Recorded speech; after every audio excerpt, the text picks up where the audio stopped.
The Marc Guzman Podcast Experience.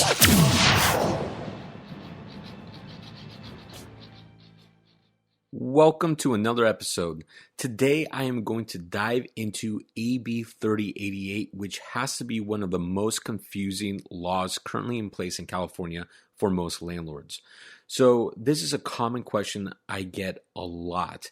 This new law went into effect September 1st of 2020. It's widely known as the COVID-19 Tenant Relief Act of 2020. This law replaces some components of AB3088. Now, for some of those that don't know about AB3088, this is the statewide rent control law in just cause that enacted safety measures for tenants with some eviction allowances for landlords.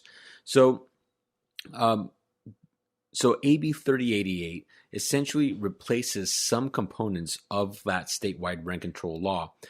But still, many landlords are confused how this works, and many don't realize that there's two separate components when it comes to handling past due rents. So this Tenant Relief Act of 2020 was meant to provide some sort of guidance to landlords in how to handle past due rents, when you can evict tenants, and also provided some safety measures from tenants that are still affected by the COVID pandemic. So a little bit of background. When COVID hit back in March of 2020, most of the country went into a shutdown. In California, it was almost a complete shutdown. You could only go out for groceries and the essentials. So back in March of 2020, the Judicial Council of California also shut down all the courts for 2 weeks, essentially placing a ban on evictions throughout the entire state of California. As the COVID cases continued to rise and people lost their businesses and jobs due to the continued shutdown, the Judicial Council extended the ban on evictions. Purpose was to prevent a massive number of evictions of tenants who lost their jobs and could not pay rent because of the pandemic. And I think most of us understand the basic reason behind it. And I think for the most part, everyone agreed that that was needed at the time. So this ban on evictions was further extended to August 31st of 2020. And as we got closer to this date, the Judicial Council made a very tough decision to not renew the ban on evictions because it's not their job to dictate law. They only enforce it within the courts. It's the politicians that need to create or modify laws. That's essentially what the Judicial Council came out and said. So this forced the state legislature to act very quickly, and AB 3088 was born and signed into law September 1st, 2020. So how does AB 3088 work? Well, before I get into it, just as a reminder and disclosure, I'm not an attorney. I'm not here giving legal advice. I'm giving a summary of this actual law. Everyone needs to consult with their own attorney before taking any action on their rental property. So if you've seen some of my investment webinars lately, some of the seminars, I keep saying that real estate in California is no longer a passive investment vehicle. It requires an active landlord and an active property manager. And this law is a perfect example of where you need a team of legal experts to consult you every step of the way, or you need to make sure your property manager has a team of legal experts to consult with to keep you out of trouble, because even if your property manager messes up, the liability still comes back on you as a landlord. So there are two components to this new law. The first one is any past due rent between March 1st of 2020 and August 31st of 2020. If a tenant has any past due amount during this time period, you are required to serve an informational notice to the tenant, and you were supposed to have done that no later than September 30th of 2020. Now, before September 30th, 2020, you also had to serve a 15-day notice to pay rent or quit.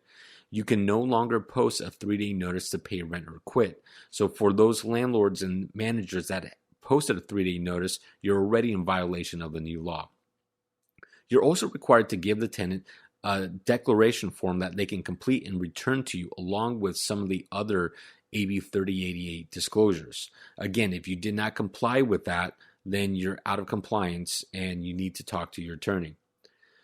The California Association of Realtors and the California Apartment Association Both have great forms for this, and the CIA or the CAA has a great workflow chart to help you follow along and conduct each step properly. They've got one of the best flow charts out there, so I recommend you check out their website. But again, always consult with your attorney before taking any action. So if the tenant signs and returns this declaration form, then you cannot evict the tenant for any past due amount. You will only be able to file for monetary judgment in 2021. Now, if a tenant is considered a high income tenant and you as a landlord have evidence of their income and they qualify as a high income earner, then you can request updated documents, and it has to be requested on the actual informational notice and the 15-day notice that you give to the tenant. But you can request additional documentation showing that their income has been affected. And just as an FYI, a tenant qualifies as a high income earner if their income is at least 130% or higher of the median income for the county. So that's the first component, really handling the past due rent between March 1st of 2020 and August 31st of 2020.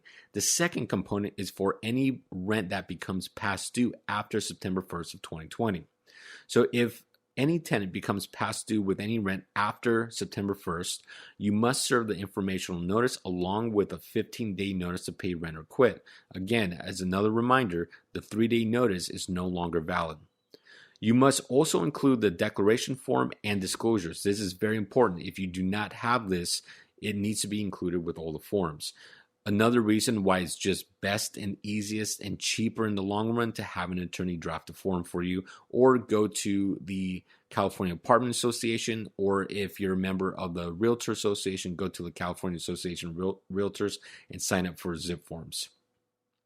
So and again, you must include the declaration forms and disclosures. And so if the tenant signs and returns the signed declaration form to you, then the tenant is only required to pay a minimum of 25% of the monthly rent between September 1st and January 31st of 2021.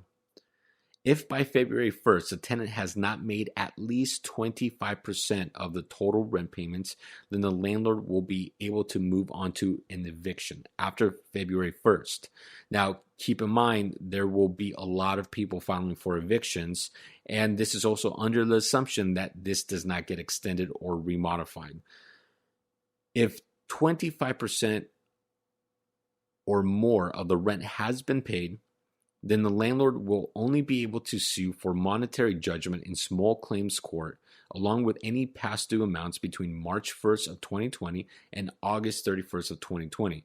Essentially, no eviction can happen as long as the tenant pays that 25% between September 1st and January 31st of 2021.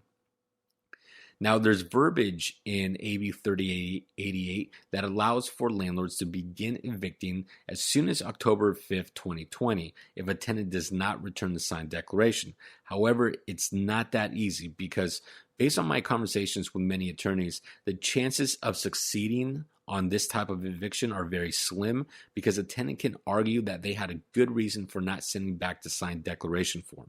So you may end up spending a lot of money to hire an attorney, go through the process to get in front of a judge, and then the judge grants them their reason for not returning the signed declaration, and now you need to start the process all over again.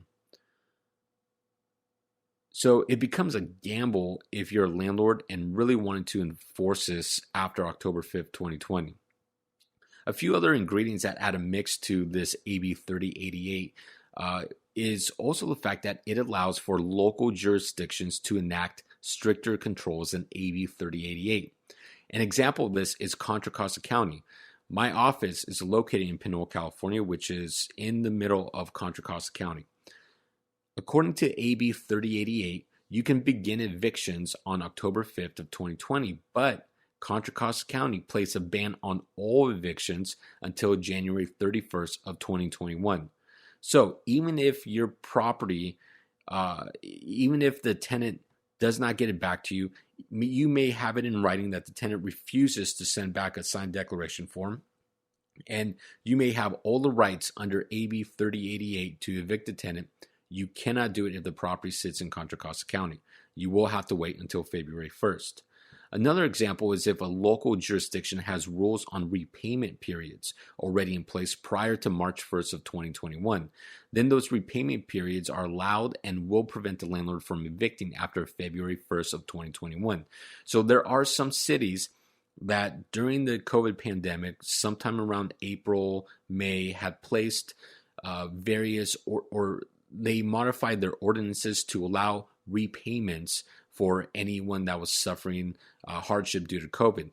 Some of these repayments start in 2021. So basically what this says is if there's a city or local jurisdiction that has some sort of repayment rules already in place, then and these repayment periods start before March 1st of 2021, then you still cannot evict and you still cannot sue in small claims court. You will have to allow for the city rule to override.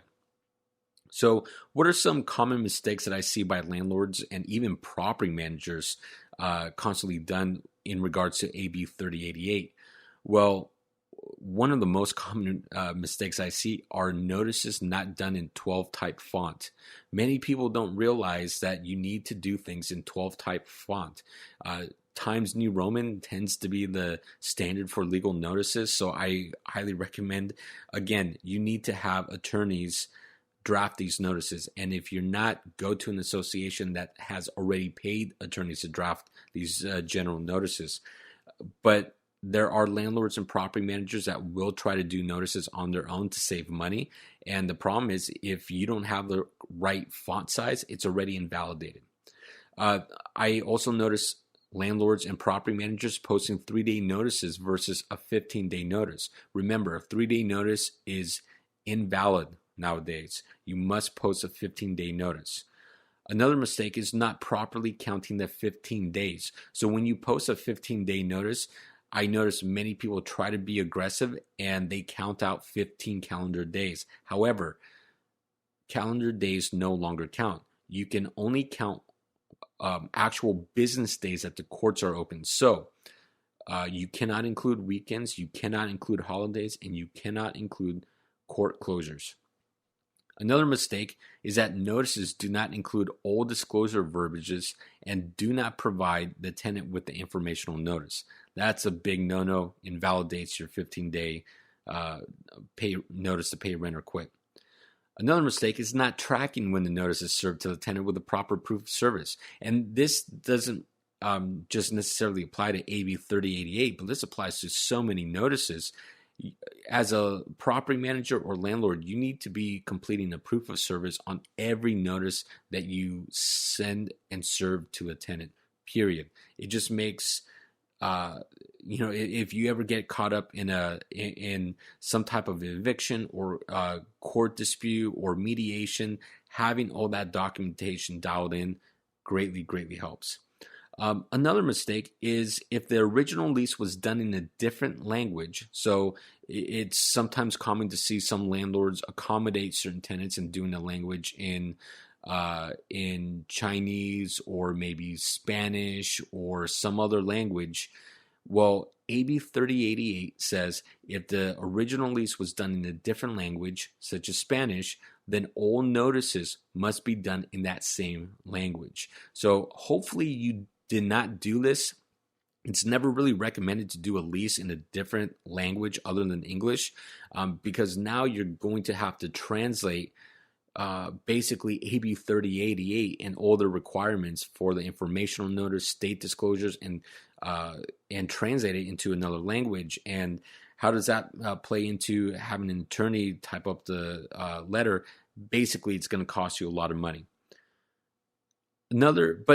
Despite all this, the biggest mistake I see landlords and property managers make is not talking to a real estate attorney before taking action. Attorneys, yes, they charge a lot of money. There's attorneys that charge flat fees. There's attorneys that charge by the hour, but trust me, it's so worth it to pay $50, $100, $150 for a very simple answer to an email, a very quick phone call, or a simple 1-hour consultation with an attorney to make sure you're doing things properly so you're not caught up in wasting money in an unlawful detainer action, or getting hit up with criminal charges because you're violating law or even harassing the tenant. So one last concern to address before I wrap this up is that some landlords are concerned about filing for monetary judgment in small claims court, being that small claims court is known to have a $10,000 limit. And in fact, if you're a corporation, you only have a $5,000 limit. However, AB3088 did provide an expanded jurisdiction to small claims court to allow for claims over $10,000 for past due rent. So it essentially eliminates the $5,000 for corporations and $10,000 for individual limits out of small claims court. So in 2021, there will be many, many cases going to small claims court where judges will be hearing cases on past due rent. Small claims court, you don't have attorneys. You basically have the parties show up to court. So small claims court, just like eviction court, is going to be very busy in 2021. So I will be providing updates as that happens. Hopefully this episode was very educational for you. Thank you for listening, and I will catch you on the next episode. We hope you enjoyed this episode, and thank you for listening to the Marc Guzman Podcast Experience. Subscribe now on Apple Podcast and Spotify for updates on the newest episodes, and give us a rating.